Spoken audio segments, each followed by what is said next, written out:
I know it was me because the wolf was a sign, right? I'm like, whoa. Yeah. And then, so I posted that dream on Dream Views, and I already noticed that the wolf had shown up in X's dreams, right? And so Yeah. I PM'd her about it, and she wrote back, and she said, I think my heart just skipped a beat because I, because I had also had a dream that I was on a beach and that these two people showed up. One was a blonde man, and that he asked me to look after uh, his child, right? Yeah. And then he walked away. And she said it was really weird because she hates babysitting, right? She does not like to babysit, right? and and then so it kind of clicked in for me and that was the same night that I had had my dream, and The guy sounds like kind of a jerk, man. I just had to throw that in there. yeah, well, Sounds like a cockwad. Here, watch this kid. Oh, I this hope. guy's not loose. Ah, fuck him. Uh, Sorry, I just had to throw it in there. but Go on. but if you read the Castaneda books and some of the novels, that's basically their attitude. Like, if you don't get it, tough, you know. Yeah.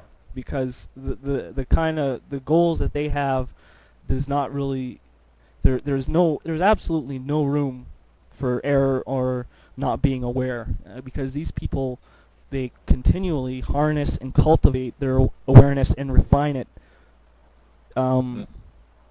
so precisely that once they've done that to a certain point, people blundering around them, it's just a big joke, and that's just kind of how they are. Yeah. But anyway, I talked. So I basically concluded that the two children that I had saw down the beach was her looking after the other kid, Yeah. and we were in the same dream, and we just didn't really realize it because we weren't in the same proximity. But we had Neither both. of you were lucid, right? Neither of us were lucid. I was just Interesting. in a lucid dream, but the dream that I Yeah. was pulled into was so real that it was almost impossible for me to become lucid at that time. Right, right. Yeah. Um. Wow. And yeah, and that's what started kind of my obsession, and I will say obsession, because I took it as a very big deal. Yeah. Like you said with your girl, that you had tried that with, when you said, how did you put it? I forgot. When I told her and she freaked out. Yeah, and the lesson that you learned from that.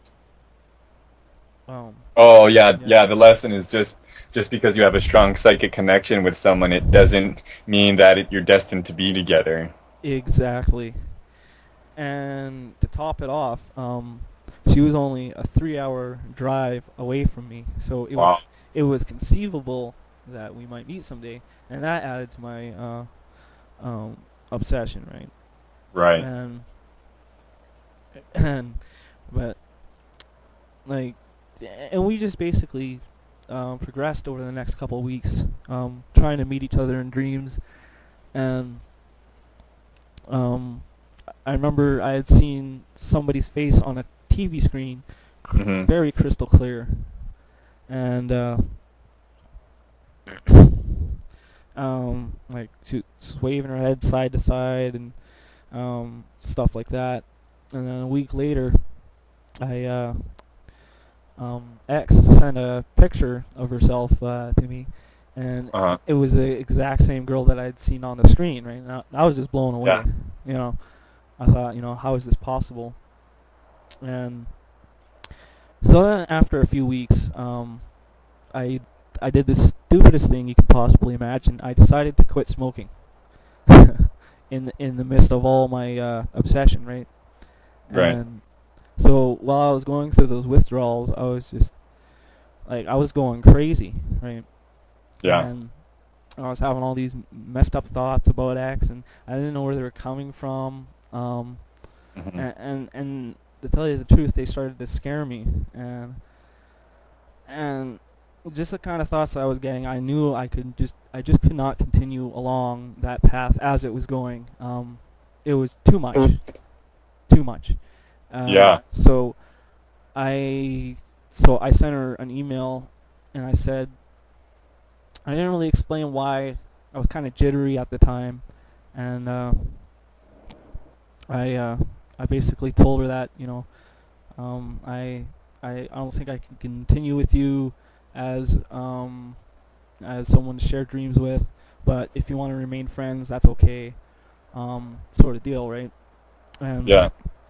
and then that night, I kind of did this little spell Oh. um, that I kind of do when I do sorcery to kind of get her out of my dreams, right? And so she wrote back the next day, and you did? You lost? Oh, Oh. Oh. okay, yeah, we're recording again. And All right. so yeah, anyway, I did this ritual spell to kick her out of my dreams, and Yeah. as I did this, I felt this energy leave my body, and so Wow. and then what I did was I saged my entire room. I've never used sage before, but Let me interrupt just 1 second. Were you when you did the spell? Was this in waking life or in the dream? oh, it was in waking life. Wow. Okay. Okay. And what it was, if you want to know, but this is something specific to me. I don't know if it'll work for anybody else, but one night when I was reading one of the Castaneda books, Don Gennaro, or Don Gennaro, I guess his name is, was telling Castaneda that the perfect not doing for Carlos was to write his notes with the tip of his finger instead of his pen. And Right. so I'm like, okay, well, what if I try something like that? And so I wrote my intent on a piece of paper with the tip of my finger, and then I was kind of drunk at the time, and I burned it, Wow. and then I went out to the balcony and I burned it and kind of waved the smoke in there like I was doing some sort of spell, and then that led to one of the most craziest synchronicities of my entire life. Mhm. But that's not the same time I did the spell with the girl X. But Mhm. yeah, but basically I did the same thing because I had to kick her out because it was driving me nuts, and Yeah. I just could not continue because I was afraid of what I might do and what I might become, and I definitely do not want to become that, right? And yeah, so I did that, and then right after I felt this energy leave my body, and the next morning, she read my email that I had sent her, basically saying, I don't want to be your adoptee anymore, and I don't want to do shared dreaming with you anymore, but I'd like to remain friends, if that's possible. Yeah. And of course, and I still have a copy of the original email that I sent. Um, but yeah, she wrote back and said that she, in her dream that very night, she was watching a TV screen, with the words scrolling across, "Get out, stay out," and TVs and TV screens were a shared common dream sign among us, right? Right. And that night, I had a dream where I was kind of waking up, and this disembodied voice was was talking to me, and it was kind of involved in the dream as I was dreaming it, and so in my dream journal, I was writing, and I was just basically channeling this voice that was happening in my dream, Yeah. and it did involve this crazy, stupid love confession kind of thing, right? So I put that in there, in the dream journal. Yeah, Yeah. I don't know. It was kind of a dumb move for me because because that was the breaking point for her, where she just did not want anything to do with me after that. But Because it was her. yeah, because I'd focused all that energy on her. I mean, it was her voice, right? The disembodied voice.